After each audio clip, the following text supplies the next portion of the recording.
Episode 9 of Season 1 is called The Getaway, and it's the second to last episode in the series, so we can expect this one to set us up for the big finale. So get ready for some serious story development here as we move into the final phase of things. This episode is possible thanks to these fine specimens. I just want to give a shout out to the patrons. As always, thank you so much for your support. And with that, I'd like to welcome Celeste Marin as the newest supporter of the channel. Thank you very much, Celeste, for choosing to do so. Your name will be in the credits of all videos going forward as a small token of my appreciation. If you're feeling generous, you can check out the links in the description. If not, no worries. I'm just glad you're here. Also, check the free Discord down here if you're looking to talk to other fans of the show. Now, this video may be a little longer than usual because it's one of those episodes where every single scene matters. So there's a lot to discuss. I am the Nautilus. This is the Nautilus Files, and it's time to dive.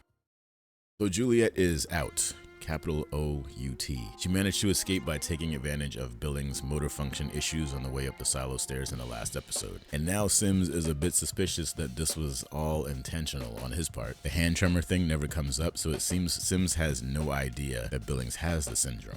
We're going to get more into Billings' situation later in the story, so put that one in your back pocket. But the important thing to remember is that Sims and Billings are no longer on good terms. In fact, Billings gets sent home for the day because they don't trust him right now. In the next scene, we get Sims and Bernard trying to figure out what to do. As they discuss how to track down Jules, that key fob thing with the number 18 on it, it suddenly starts to light up and starts buzzing on Bernard's desk. So the obvious question becomes, what is it and why did it light up now? Without getting too deep into theories, for now, there are two things that we can definitely say about this situation. This thing works wirelessly, and this implies that there's more advanced technology that exists in this world besides the basic two-band radio walkie-talkie that we've seen so far. And now we see some other form of over-the-air form of communication, and this tells us that the silo denizens are permanently being denied access to modern tech wizardry. Another thing we can say is that whatever that trigger is, it's compelled Bernard to go into the observation room later on. So it does communicate something to him specifically.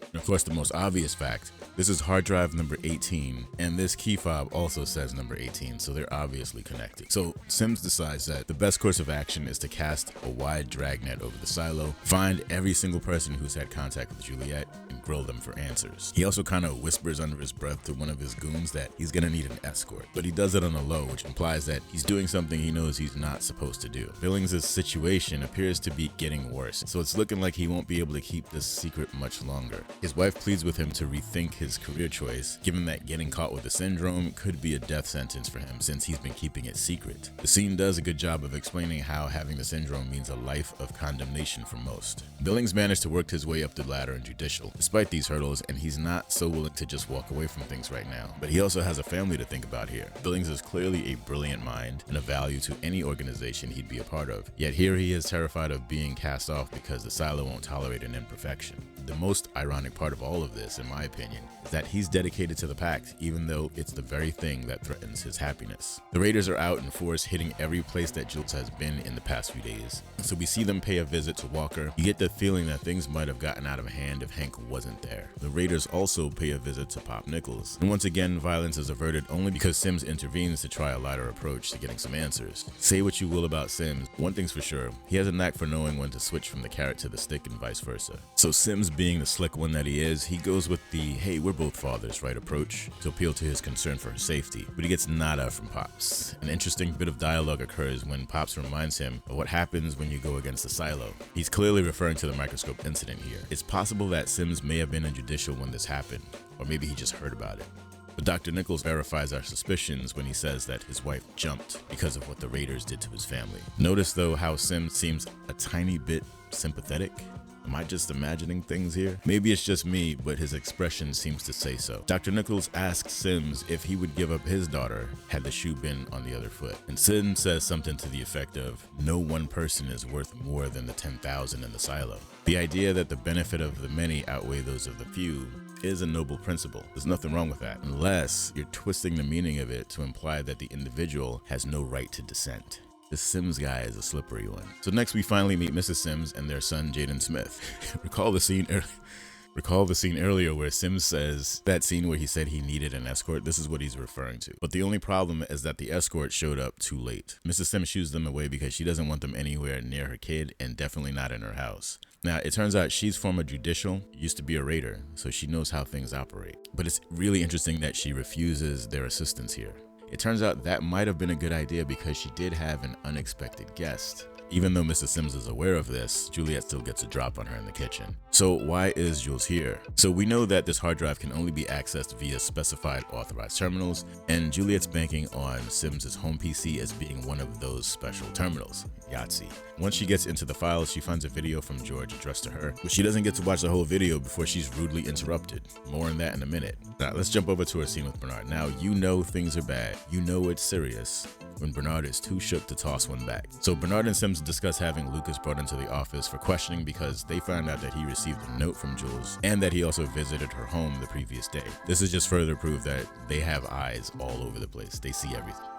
So while this is happening, Billings slips into Juliette's empty apartment to do some research of his own. He sees the broken mirror, he sees the contraption behind the wall, and he starts to put things together. You can see the wheels turning in his head as he's doing this. But he keeps looking for clues, and with a little help from his memory, he finds a false shelf in the medicine cabinet that produces that Georgia tourism book. So this is the first time he's seeing this, but Billings dives right in the moment he gets it, and you can tell he is deeply overwhelmed by what he sees in it, but his expression speaks volume. In fact, I would say maybe a better word is devastated. Notice how the tremor returns to his right hand as he's looking at the image of the ocean. This is another indicator of the enormous weight that this moment has for this character. He goes to destroy the book but changes his mind and tears a page out before burning the rest of it in the oven. My guess is that it's easier to hide a page from the book than it is to hide the entire book. It's just a logistical thing. But the point is, he kept a page of that book for a reason. Given the recent events in his life, he's got to be asking himself some very important and very uncomfortable questions about what he just saw and how this conflicts with the view of the world that he's been forced to believe by the silo. The pact has been like a religion for this guy, so he might be wondering, has he been led astray? Is this the moment where Billings begins to make the turn away from the pact? I certainly hope so, but this is to be continued. Okay, now back to our girl Jules. While she's working out the password, Mrs. Sims is working her way out of these cuffs. I mean, the tension in the show just keeps building. Rule number 1, always empty your prisoner's pockets. So now back over to Bernard. At the office, he's got a nervous Lucas in his crosshairs. So he's doing this good cop thing again. This conversation starts off friendly, but it's obviously fake. His whole goal is to put Lucas in the hot seat and get some answers from him. The insinuation is made that Lucas is a traitor to the silo because he seeks forbidden knowledge, but also because he aided an enemy of the silo in Juliette by not reporting the fact that she had a hard drive. Bernard knows that Lucas has a crush on Jules. He uses this to his advantage. Just like a boa constrictor on a capybara, he begins to squeeze a skirmish Lucas until he gets what he wants. Bernard shows us his darker side in the latter part of the scene, slamming his table and barking orders at Lucas to give up the information or be sent out to clean. He is super interested in knowing the serial number on the drive. When we get that confirmation, he makes this face.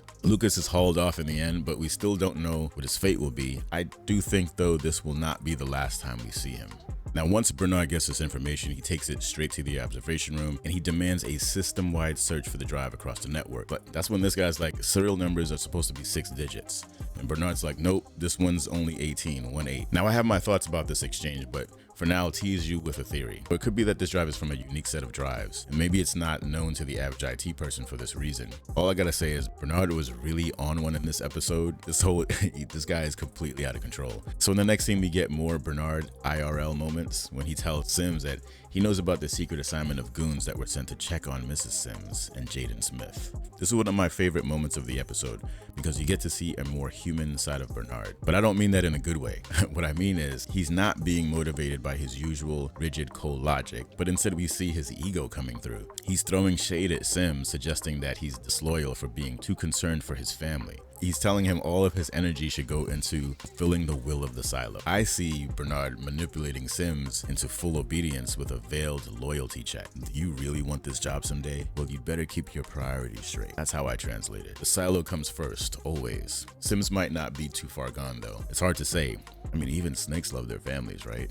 Things begin to ramp up again when IT gets a ping on that hard drive number 18. It's coming from the Sims residence and Bobby Bygones is already on it. Oh yeah, and don't forget Mrs. Sims. She's free now and she's packing a mallet. I thought it was gonna be lights out for Juliette, but then the weirdest thing happens. Juliette goes for the gun, but Mr. Sims beats her to it. And rather than attack Juliette, Mr. Sims warns her that the drive has tripped Judicial's alarms and that they're on their way to the house. And maybe she should make herself scarce. This is puzzling behavior. Why would Mrs. Sims help? Normally, you would think she would just knock her out and wait for the raiders to arrive. But by the time Sims gets there with his goons, Juliette is a ghost. Mom and Jaden are fine, albeit a little shaken.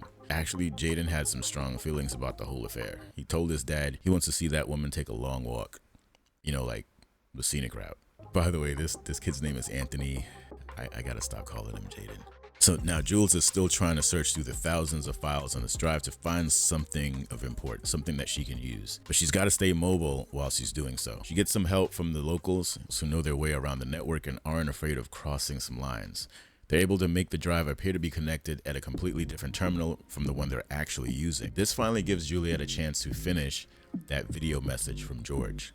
In this message, he explains that it's meant to be a contingency, what if I don't make it message just for her. He continues on to tell her that it was true that he was out to use her from the beginning. He saw her as a means to an end, but along the way, he really did fall in love with her. Learning this fact seems to give her some comfort, knowing that what she felt was reciprocal and the time they spent together was not an entire lie. Major questions answered for her here, at least on a personal level. Now we have to mention some details that he shares in the video too. He says he found a way to deal with the water down there, saying it turns out it was nothing to worry about, quote unquote. We can't be certain what he means by that, but he specifically says that he made it to the door somehow, and now he's passing the baton off to Jules to run the next leg of the race. This scene is delivering the hero's mission for us, even though we thought it was previously going to be about getting justice for George. Juliette's primary goal in the story is to find out what the silo is, and this begins by figuring out what goes on the other side of those mysterious giant steel doors. Why did Allison really go out to clean? What truth was she so close to uncovering before she was lost to the outside? Why is this hard drive so important to Bernard and Sims? What information could it possibly hold that raises things to the level of an existential threat? Well, George gives us a hint. Look for the video, Jane Carmody cleaning, he says. We have one goal, one ambition.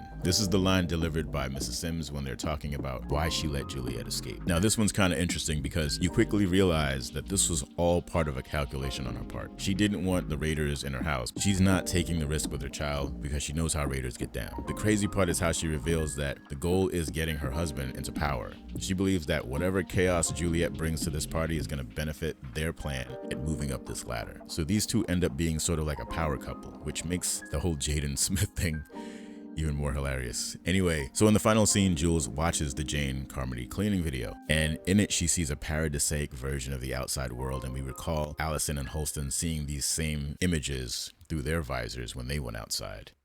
The display is a lie. This is the conclusion she comes to. So once again, we see the same video that spurred Allison on her quest for truth. That same video, the perfect sunny day, the blue sky, the lush green grass, the flock of birds, it's all there. Chef's kiss for the way these writers bring us back around again. This recap video ran a little longer than usual, but there's so many important events to cover in this one. I wouldn't be doing it justice if I didn't take the time to talk about all of them. That said, great episode by the writers. Somebody give that editor a raise. Thanks again to the patrons, the subscribers, and the beautiful people in the comment sections. And of course, big ups to anyone who made it all the way to the end. You're a real one. Look for the final episode to come out soon. Make time for yourself. Always pay it forward. And I'll see you in the next one. Peace.